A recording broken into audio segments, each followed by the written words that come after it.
आइए एक बार फिर हम चलते हैं आपके लिए मैथ की स्पेशल बोर्ड रिलेटेड क्वेश्चन की तरफ। यह प्रश्न आप पढ़े हैं तो आपके लिए सरल हो सकता है, नहीं तो बहुत ज्यादा लड़कों के लिए हार्ड है। तो आइए हम उस हार्डता को कम करते हैं, मानी सरल बना देते हैं आपके लिए। ये फिक्स है कि इस टाइप के प्रश्न आपको बोर्ड में जरूर पूछे जाएंगे। आइए प्रश्न देखते हैं क्या है। गुणनखंड विधि से, किस विधि से? गुणनखंड विधि से। आपके किताब में गुणनखंड विधि श्रीधराचार्य ये कुछ विधियों से समीकरण के मूल निकालने के लिए पूछेगा बोर्ड में।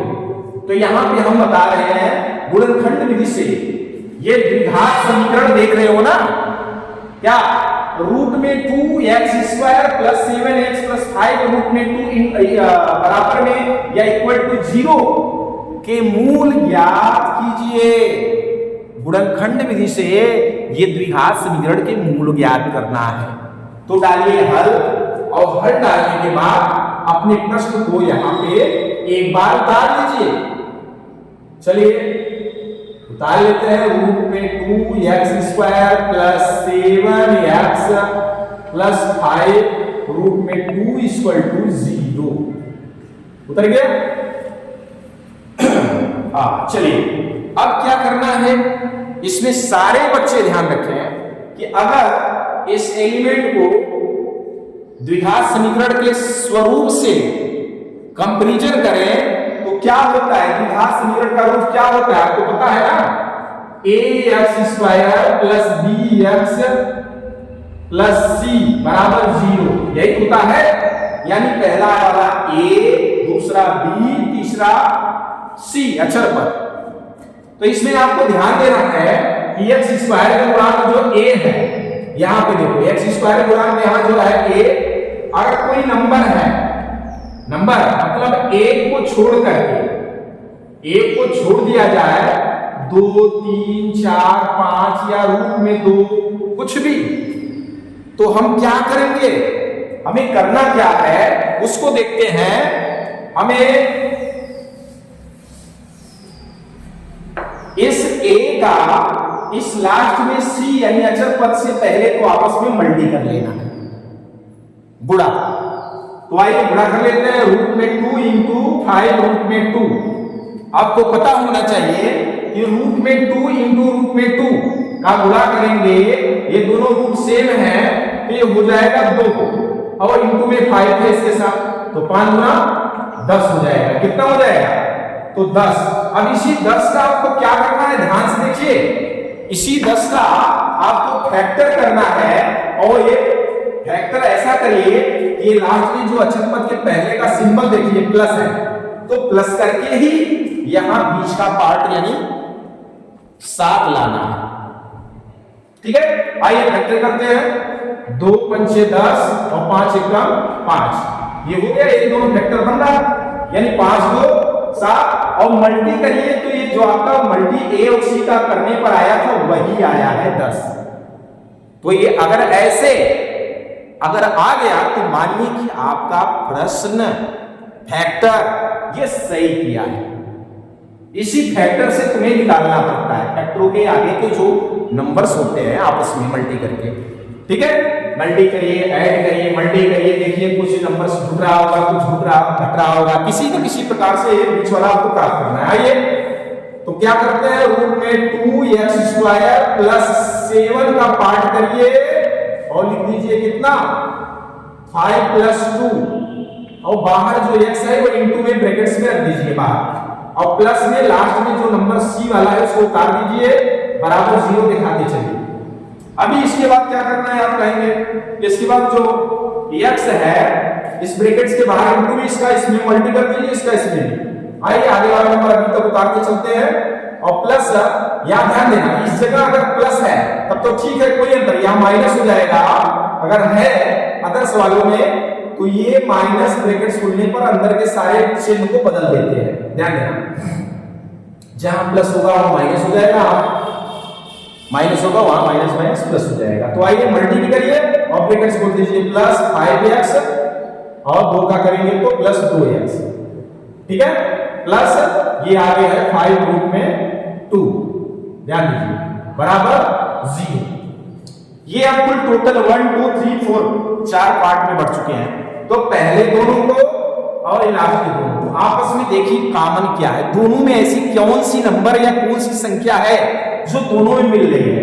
देखिए तो यहां देख सकते हैं रूट में 2 है, यहां 2 का कोई रूट यानी 2 या 2 कुछ भी नहीं है, यहां 5 है, यहां 5 भी नहीं है, तो नंबर्स नहीं निकल रहे हैं।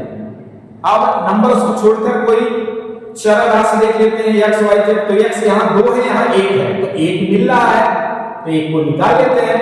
वैसे भी ध्यान रखा करिए जो कम नंबर जो छोटी हो, चाहे चर हो चाहे अचर, वो कॉमन क्रम में एक तरह से निकलती है, जिसको एचसीएफ फॉर्म भी कर सकते हैं, एचसीएफ रूप भी कर सकते हैं मस। तो x निकाल लीजिए, यहां बचता है रूट में 2, 1x यहां निकल गया है और प्लस यहां बचेगा 5, ठीक है। अब यही चीज इसमें भी देखना है, इन दोनों में देखिए यहां पे प्लस पहले है तो लगा लीजिए, यहां सिंबल मत भूलिए, यहां प्लस है प्लस लगाइए, माइनस है माइनस लगाइए, और यहां 2 है तो यहां रूट में 2 है, तो आपको पता होना चाहिए कि 2 का फैक्टर रूट में 2 इंटू रूट में 2 होता है। किसी भी प्राइम नंबर्स का फैक्टर रूट में होता है, क्योंकि इसको अगर हम पेयर बना के निकाल लेते हैं, जिसको हम स्क्वायर रूट कहते हैं यानी वर्गमूल, तो आप जान सकते हैं कि ये 2 रूट में 2 को एक रूट में कर लेंगे, 2 इंटू 2 होगा, पेयर बना के बाहर निकाल लेते हैं। इस तरीके से ये फैक्टर रूप में ऐसे ही परिवर्तित होगा, तो ध्यान रखिए। तो किसी भी अभाज्य संख्या को ध्यान रखना, ऐसे ही कर लेना, क्योंकि यहां पे रूट में 2 है और यहां पे भी डबल रूट में 2 हो गया, इसका मतलब तो एक रूट में 2 निकाल लेते हैं, क्योंकि यहां और यहां दोनों जगह कॉमन हो गया, यहां बचा एक रूट में 2, एक रूट में 2 रख करके इसके साथ में x भी है, क्योंकि यहां x है नहीं, x भी रख देते हैं, आगे प्लस है, और यहां देख सकते हो रूट में 2 बाहर निकल गया, तो सिर्फ बचा क्या 5 बराबर 0 दिखा दीजिए। एक चीज यहां और ध्यान रखिए, यहां जब कॉमन निकालिए लास्ट के दोनों पेयर में, तो यहां भी देखिए अगर यहां माइनस है तो माइनस कॉमन से बाहर निकलता है ब्रैकेट से, तो भी अंदर एक चीज यहां बदलाव करिए, लेकिन यहां प्लस था इसलिए कोई दिक्कत नहीं है, और जो था उन्होंने वैसे ही लिख दिया। अब एक बात ध्यान रखिए, कॉमन निकालने के बाद एक चीज और, क्या कि दोनों ब्रैकेट से सेम सिंबल के होने चाहिए। देख लीजिए सेम नंबर और सेम सिंबल हो, ब्रैकेट से दोनों है कि नहीं, यहां पे दोनों है ना। तो अब इनको फिर से कॉमन यहां से और यहां के बीच देख लेते हैं, एक ब्रैकेट दोनों कॉमन हो जाएंगे। इन दोनों ब्रैकेट्स को एक ब्रैकेट्स में लिख लेते हैं नंबर्स को, ये दोनों एक में हो गया, और ये बचता ये और ये है, इनको दूसरे में रख लीजिए, x प्लस रूट में 2 बराबर क्या हो गया 0। अब हम एक बार इसको 0 के बराबर दिखा दीजिए, एक बार इसको, ठीक है। तो ये आपका मूल समीकरण का ज्ञात हो जाएगा। लिखिए यदि रूट में 2x प्लस 5 बराबर 0 है, तब क्या रूट में 2x करिए और ये इधर प्लस में 5 है, इधर भेज दीजिए, 0 के बाद माइनस में हो जाएगा, है कि नहीं। अब x बराबर करेंगे तो रूट में 2 इंटू में है, ये 5 के भाग में चली जाएगी, इंटू का बस डिवाइड होता है ना, तो x बराबर कर लीजिए क्या हो जाएगा -5 बटा रूट में 2, ये हो गई पहली, है कि नहीं। आइए दूसरे को भी 0 के बराबर दिखा देते हैं, पुनः क्या x प्लस रूट में 2x बराबर 0, तो x बराबर अगर करते हैं तो ये इधर माइनस में है, उधर जाएगी, तो बराबर के 0 माने 0 के बाद या पीछे इधर से उधर साइड पे प्लस से माइनस हो गई, तो माइनस में करनी में कितना आ गया रूट में 2। इस तरीके से ये आपका दूसरा वैल्यू प्राप्त होता है कि नहीं। तो यही दोनों आपके क्या है इस समीकरण के दो मूल, ये भी ध्यान रखिए। कभी कभी वैकल्पिक प्रश्न में पूछता है द्विघात समीकरण के अधिकतम कितने मूल हो सकते हैं, तो आपने कितने मूल निकाले हो? 2 ही ना, ये भी विकल्प में पूछ लेता है, तो द्विघात समीकरण के 2 मूल प्राप्त हो गए आपके। ठीक है, इस तरीके से यह वीडियो हम यहीं पे समाप्त करते हैं।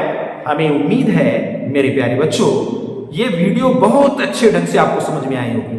तो अगर आपको समझ में आई होगी तो आप क्यों ऐसा नहीं करते हैं कि आपके मित्रों, आपके दोस्तों, आपके सगे संबंधियों, चचेरी, ममेरी, फुफेरी जो भाई बहन है वे भी इस वीडियो का लाभ उठाएं, तो इनको भी शेयर करिए और आप बहुत ढेर सारा प्यार हमें व्यक्त करिए। बस हम इस तरह से वीडियो ही समाप्त करते हैं। धन्यवाद।